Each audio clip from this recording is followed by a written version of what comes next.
ताजी सब्जियों का डोसा सांभर खाने वाला ससुराल। यार प्रीति, मेरा तो बहुत मन कर रहा है सांभर डोसा खाने का। क्या तू मेरे साथ कॉलेज के बाद रेस्टोरेंट चलेगी? तेरा कब मन नहीं होता है सांभर डोसा खाने का? हर 2 दिन में तू यही बोलती है। पर सॉरी यार, आज मैं तेरे साथ नहीं आ पाऊंगी। आज मुझे घर पर कुछ काम है। नो प्रॉब्लम, तू घर जाकर अपना काम कर लेना, मैं आज अकेले ही चली जाऊंगी। इसके बाद कॉलेज खत्म होने पर प्रीति अपने घर चली गई और आरुषि सांभर डोसा खाने रेस्टोरेंट पहुंची, जहां उसने सांभर डोसा की एक प्लेट ऑर्डर की जो कि उसे बिल्कुल भी पसंद नहीं आई।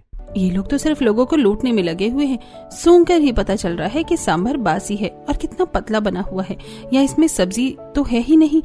मेरे एग्जाम नहीं चल रहे होते तो मैं घर पर ही ताजी सब्जियों का सांभर डोसा बनाकर खाती। आरुषि सांभर डोसे की शौकीन थी, लेकिन उसे सिर्फ ताजी सब्जी से बना हुआ सांभर डोसा ही पसंद आता था। एग्जाम खत्म हुए और अब आरुषि की पढ़ाई पूरी हो चुकी थी। उसका अपना सिर्फ एक ही सपना रहा, परिवार बनाने का। आरुषि घर के कामों में माहिर थी और काफी समझदार लड़की थी, इसलिए उसके माँ बाप ने उसकी पढ़ाई पूरी होने के कुछ ही दिन बाद शादी का सिलसिला छेड़ दिया और देखते ही देखते आरुषि बहू बनकर दूसरे घर में आ गई। आज हमारे घर में दूसरी लक्ष्मी का गृह प्रवेश हो रहा है। बहू, हमें यकीन है कि तू अपने साथ घर में खूब खुशियां लाएगी।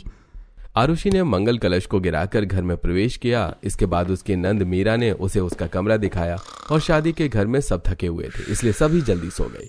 रात बीती, दिन चढ़ा और आज आरुषि की पहली रसोई की रस्म थी। आरुषि सुबह उठकर नहा धोकर रसोई में गई, जहां संध्या पहले से मौजूद थी।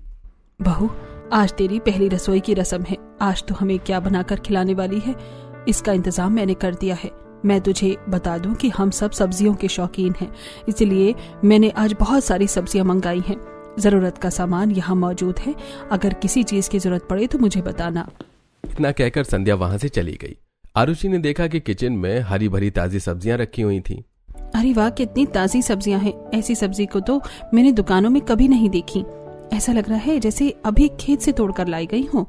आरुषि ने देखा कि वहां कई तरह की सब्जियां, इसलिए उसने आलू मटर भिंडी बैंगन का भरता किया, जिसके साथ उसने उबले चावल, रोटी और मीठे में खीर भी बनाई। आरुषि को रसोई का काम करना पसंद था, लेकिन उसे ये बात काफी अजीब लगी। इस बीच कोई भी रसोई में उसका हाथ बटाने नहीं आया। इतना सब कुछ अकेले बनाने में काफी थक गई हूँ, लेकिन कोई बात नहीं, ये मेरी पहली रसोई है और इस पर तो मुझे इतना सब कुछ बनाना ही था। आरुषि ने एक एक करके सारा खाना टेबल पर लाकर रख दिया। उसके बाद सभी ससुराल वाले खाना खाने बैठ गए। सब्जी के शौकीन परिवार की इतनी सारी सब्जियां देखकर मुंह में पानी आ गया और उन्होंने आरुषि को खाने के पूछे बिना ही खाना खाना शुरू कर दिया। वाह भाभी, आपने तो हमारे घर की सब्जी को 4 गुना ज्यादा मजेदार बना दिया है। अब तक तो हमें लगता था कि भूमि भाभी ही सबसे अच्छा खाना बनाती हैं, लेकिन आप तो भूमि भाभी से भी अच्छा खाना बनाती हो। मीरा, अब तुम्हारी नई भाभी आ गई तो तुम अपनी बड़ी भाभी को इस तरह बदनाम करोगी? अरे बहू, मीरा मजाक कर रही है, इसकी बातों का बुरा मत मानो। वैसे बहू ने खाना तो तुझसे अच्छा ही बनाया है। हाँ बहू, तूने सच में हमारी सब्जियों का स्वाद और भी बढ़ा दिया। जितना हमने सुना था तेरे हाथों में उससे भी ज्यादा स्वाद है। आरुषि बहुत ही खुश थी। उसके ससुराल वालों को उसकी पहली रसोई का खाना बहुत पसंद आया। कुछ देर बाद सभी खाना खाकर निपटे और फिर संध्या ने आरुषि को उसका शगुन दिया। इसके बाद आरुषि सारे सने बर्तन लेकर रसोई में आई और उसे अकेले ही रसोई की सफाई और सारे बर्तन धोने पड़े। मेरी जिठानी जी तो मेरे किसी काम में मदद ही नहीं कर रही हैं। भला नई बहू से कोई इतना काम करवाता है क्या? सुबह से लेकर शाम तक सारे काम आरुषि को अकेले ही करने पड़े, जिसकी वजह से वो काफी थक गई। वहीं उसकी जिठानी भूमि सिर्फ कमरे में बैठी आराम फरमा रही थी। शाम हुई और शाम का खाना बनाने का समय हो गया। बहू, मैंने तेरे लिए ताजी सब्जियां मंगा दी हैं, अब तू शाम का खाना बना ले। माँ जी, मैं सुबह से कामों में लगी हुई थी, इसलिए अब मैं थक गई हूँ, मैं खाना नहीं बना पाऊंगी। नहीं बहू, तेरे हाथ की बनी इतनी स्वादिष्ट सब्जी खाने के बाद हम किसी और का हाथ का बना कैसे खा सकते हैं भला? ऐसा कर, अगर तू थक गई है तो तू सिर्फ खाना बना ले, बाकी काम मैं भूमि बहू से करवा लूंगी। हे भगवान, लगता है मैं गलत जगह आकर फंस गई हूँ। आरुषि ने रसोई में जाकर देखा तो वहां फिर से वैसे ही सब्जियां रखी हुई थी। क्या अब मुझे फिर से ये सारी सब्जियां बनानी होंगी? ये परिवार तो बहुत बड़ा सब्जी खोर लगता है। आरुषि ने थके हुए हाथों से सब्जियां धोकर काटनी शुरू की। उसे खाना बनाने में कोई शिकायत नहीं थी, लेकिन सारा दिन काम करके वो पूरी तरह से थक चुकी थी। थकी हुई आरुषि ने जैसे तैसे 4 तरह की सब्जी के साथ रोटी चावल बनाकर रख दिए। शुक्र है भगवान का, मेरा काम खत्म हुआ। अब बाकी का काम भूमि भाभी देख लेंगी। इसके बाद सभी ने खाना खाया और फिर से तारीफ की, जिस पर आरुषि को फिर से काफी खुशी हुई। वहीं भूमि उसकी तारीफ सुनकर मनी मन उससे थोड़ा जलने लगी। सभी खाना खाकर निपटे और आरुषि अपने कमरे में आराम करने को चली गई। वहीं संध्या ने भूमि से बर्तन और रसोई साफ कराई। तो अब मेरा ये काम बच गया है कि घर का खाना वो बनाएंगी मैडम और सारा क्रेडिट ले लेंगी। वहीं मैं झाड़ू बर्तन पोंछा जैसे नौकरानियों वाला काम करूंगी। बिल्कुल नहीं, मैं ऐसा बिल्कुल नहीं होने दूंगी। रात को पूरी नींद लेने के बाद सुबह आरुषि बिल्कुल ताजा उठी। उसने हाथ मुंह धोया और रसोई में सबके लिए नाश्ता बनाने चली गई। इन लोगों को नाश्ते में भी सब्जियां ही खानी है, लेकिन कोई बात नहीं, सब्जियां हेल्थ के लिए अच्छी होती हैं। वैसे इतने दिनों से मैंने सांभर डोसा नहीं खाया है और आज तो मेरा मन ही निकला जा रहा है। आज मैं अपने लिए सांभर डोसा जरूर बनाऊंगी। आरुषि ने सभी ससुराल वालों के लिए नाश्ते में सब्जियों को तलकर चीज के साथ उनका रोटी सैंडविच बना डाला और अपने लिए अलग से सांभर डोसा बनाया। कुछ देर बाद सभी टेबल पर आकर बैठ गए और फिर आरुषि ने सभी को उनका नाश्ता दिया। अरे वाह बहू, आज तो तूने सब्जियों का एक अलग ही नाश्ता बनाकर तैयार किया है। तू तो हमारी आदत ही बिगाड़ देगी इतना अच्छा खाना खिलाकर। भाभी ये बहुत टेस्टी है, मेरे लंच में भी यही बना देना, मेरे फ्रेंड्स को भी यही काफी पसंद आएगा। ठीक है, मैं बना दूंगी। आखिर ये एक सादा सा रोटी सैंडविच ही तो है। आरुषि, मेरे ऑफिस के लंच में भी यही पैक कर देना। आरुषि ने एक बार और अपने हाथों का स्वाद चखाकर सभी का दिल जीत लिया और अब इस बात से भूमि को काफी दिक्कत होने लगी। अरे बहू, तू अपने लिए क्या बनाकर लाई है? माँ जी, मुझे अपने मायके से ही सांभर डोसा खाने का काफी शौक है।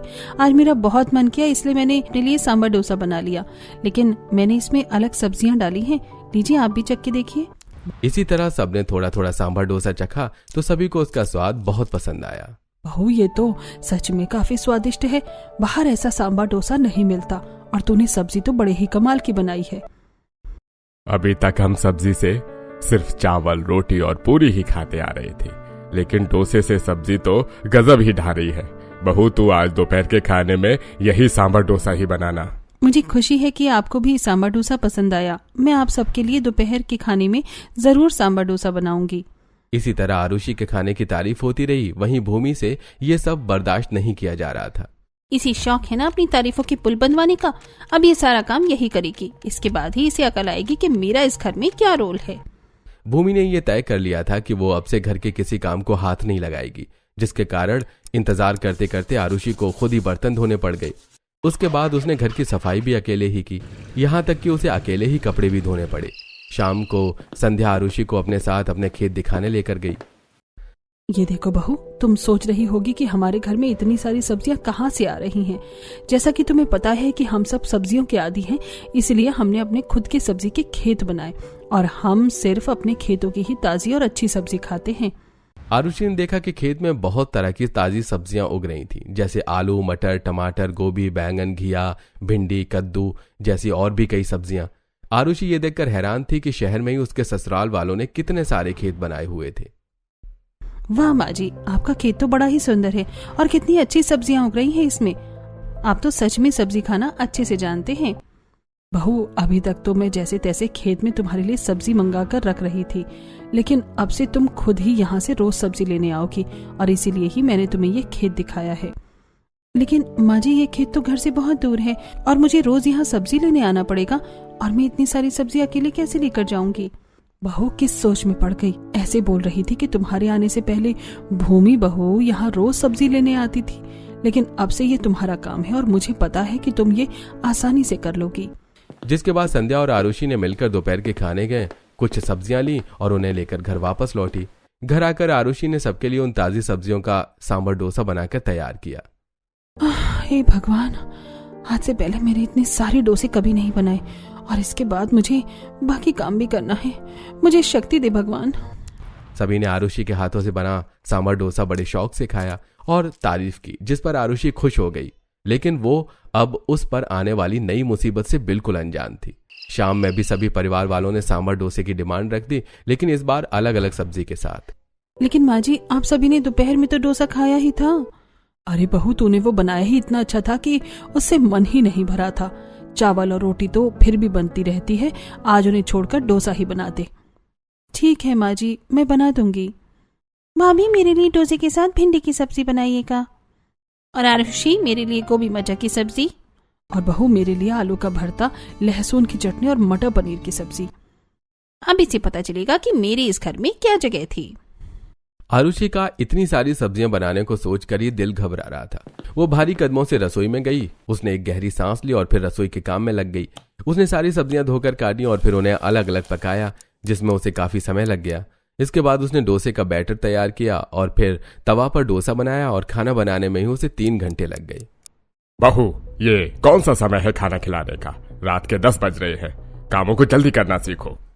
आरुषि को अपने ससुर की डांट सुनकर काफी बुरा लगा। वहीं वहां बैठा कोई भी सदस्य उसके पक्ष में नहीं बोला, बल्कि भूमि तो मुंह नीचे करके मुस्कुरा रही थी। रात को जब बर्तन और सारा किचन संभालने के बाद आरुषि अपने कमरे में गई तो उसे गुस्सा आने लगा। पिताजी तो मुझे ऐसे डांट रहे थे जैसे यहाँ रसोई का काम करना हलवा है। एक बार खुद करके देखें तो पता चले।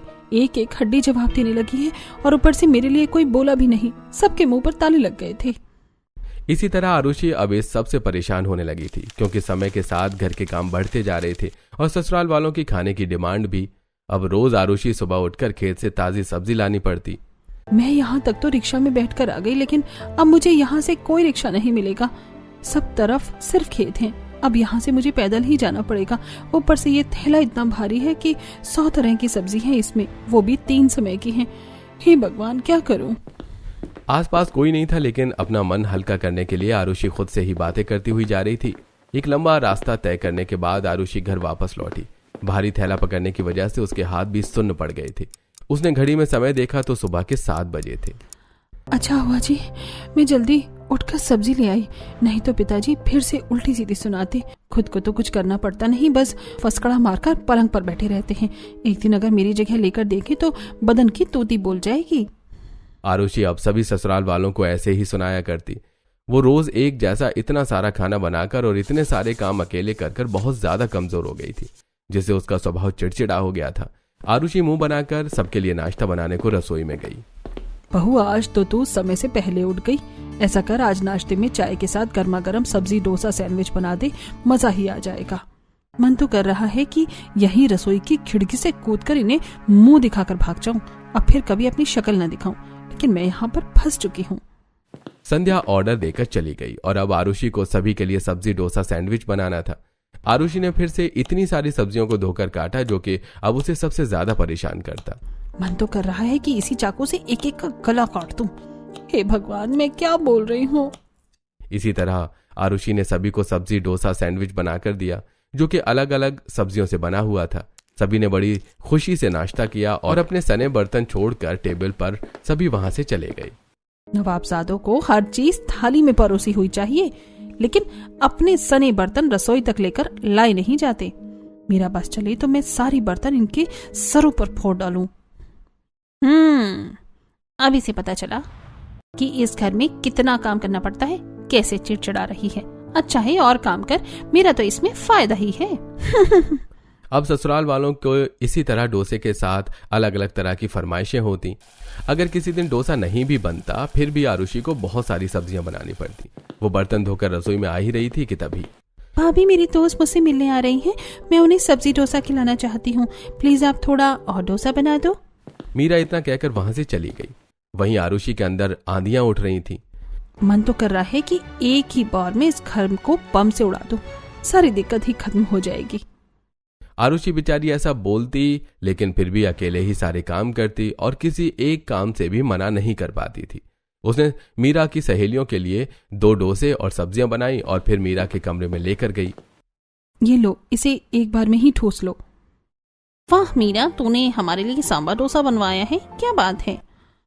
अरे बनाया तो भाभी ने है, शुक्रिया उनका करो। शुक्रिया भाभी। चलो, किसी को तो थोड़ी अकल है, वरना इस घर में तो सब नजर और अकल दोनों के ही पीछे लठ लेकर घूमते हैं। इसी तरह सिलसिला जारी था। आरुषि दिन पे दिन कमजोर होती जा रही थी, लेकिन उसके ससुराल में किसी को भी ये दिखाई नहीं दे रहा था। वो उससे एक ही समय में चावल, रोटी या फिर डोसे के साथ लगभग 8 तरह की सब्जियां बनाती। रोज उसका सारा समय रसोई में ही बीत जाता। अरे नहीं, ये इतनी काली घटा अचानक कहाँ से आ गई। जब मैं घर से निकली थी तब तो बहुत धूप निकल रही थी। हे भगवान, बस बारिश मत करना। मेरे पास छाता भी नहीं है और मुझे सब्जी लेकर पैदल ही घर जाना होगा। इतने में आरुषि ने खेत में सब्जियां ली। इतने में ही जोरदार बिजली के साथ बारिश शुरू हो गई। आरुषि पूरी भीग गई और उसकी साड़ी कीचड़ से सन गई। उसने जल्दी से सब्जियों का भारी थैला उठाया और घर की तरफ चली। रास्ते में कोई आ जा नहीं रहा था। सिर्फ आरुषि भारी थैला उठाए ठंडी बारिश में भीगती हुई जा रही थी। कितनी तेज हवा है, कितनी ठंडी बारिश है, मेरा तो शरीर जम रहा है। इसी तरह पूरे रास्ते भीगती ठिठुरती आरुषि अपने घर की तरफ बढ़ रही थी। रास्ते में पानी भरा हुआ था, लेकिन किसी तरह वो सब्जी का भारी थैला लिए घर पहुंची। लेकिन घर के अंदर कदम रखते ही उसके हाथ से थैला गिरा और बेहोश होकर गिर पड़ी। आवाज सुनकर सभी ससुराल वाले वहां पहुंचे तो घबराते हुए आरुषि को कमरे में लेकर गए। भूमि और मीरा ने उसके कपड़े बदले और उसे कंबल ओढ़ाया। आरुषि का रंग सफेद और होंठ बिल्कुल नीले पड़ चुके थे। अरे जल्दी से डॉक्टर को बुलाओ, कितनी हालत खराब हो चुकी है बहू की, सारा शरीर बुखार से तप रहा है। माँ जी, इतनी बारिश में भला कौन डॉक्टर यहाँ आएगा? हमें डॉक्टर के आने से पहले खुद ही कुछ करना होगा। भूमि ने आरुषि के माथे पर ठंडी पट्टियां रखी और फिर उसे घर में रखी बुखार की गोली दी। थोड़ी देर बाद आरुषि को होश आ गया। वहीं मीरा ने उसके लिए गर्म सूप बनाकर तैयार किया। बारिश रुकने पर डॉक्टर वहां पहुंचा तो आरुषि का बुखार अब पहले से हल्का हो चुका था, लेकिन डॉक्टर ने बताया कि आरुषि बुखार से नहीं बल्कि कमजोरी से बेहोश हुई। लगता है हमने कुछ ज्यादा ही काम ले लिया तुझसे, लेकिन तूने किसी काम को करने से मना नहीं किया। हमसे गलती हो गई, हमें माफ कर दे। गलती मेरी भी है। आरुषि के आने पर मैंने सभी काम करने बंद कर दिए, जिसकी वजह से इसे पूरे दिन कामों में लगे रहना पड़ता था। और देखो आज इसकी ये हालत हो गई। मुझे भी माफ कर दो आरुषि। आप इस तरह माफी मत मांगिए। मुझे भी माफ कर दीजिए भाभी, अब से हम आपका पूरा ख्याल रखेंगे। और तभी से ही संध्या, भूमि और मीरा ने मिलकर आरुषि के काम करने शुरू कर दिए। उसका ख्याल रखा। वहीं उन्होंने भी वही डोसा और सब्जी बनाने की कोशिश की। अरे ये आरुषि कैसे कर लेती थी ये सब? मुझसे तो एक भी डोसा नहीं बन पा रहा है। सच कहूं तो सब्जी काट कर मेरे हाथ सुन पड़ गए हैं। अब पता चल रहा है कि भाभी किस चीज से गुजर रही थी। इसी तरह खाना बनाने के अलावा वो घर के बाकी काम भी देख रही थी। और आरुषि अब कुछ दिन के लिए इस सब से छुट्टी पर थी। खेतों से रोज सब्जी लाने में भूमि और मीरा के हाथ पैर टूट जाते। इतना लंबा रास्ता मैंने आज तक कभी नहीं चला, वो भी इतने सारे भारी सामान को उठाकर। सोचिए भाभी, आरुषि भाभी इस तरह रोज खेत में से सब्जी लेने आती थी। हम तो फिर भी दो हैं, वो तो अकेली ही इतना वजन उठाती थी। भूमि और मीरा इसी तरह खेत में सब्जी लाती और खाना बनाती, जिससे उन्हें उनकी नानी याद आ गई। वहीं संध्या सिर्फ घर की झाड़ू लगाया करती और अब आरुषि के हिस्से के काम करके उन्हें समझ में आ गया था कि आरुषि ने अब तक क्या क्या झेला। भैया, मैं तो रोज रोज इतने तरह का खाना नहीं बना सकती, वरना कुछ दिन बाद मैं भी बिस्तर पर पड़ी हुई दिखाई दूंगी। हाँ वही, अब हमें इतने तरह का खाना बनाना और खाना दोनों की ही आदत खत्म कर देनी चाहिए। अब इसी तरह घर वालों ने 4 ही दिन में आरुषि के कामों से थककर सीधा साधा खाना बनाना शुरू कर दिया। कुछ दिन और बीते और अब आरुषि भी काफी ठीक हो गई।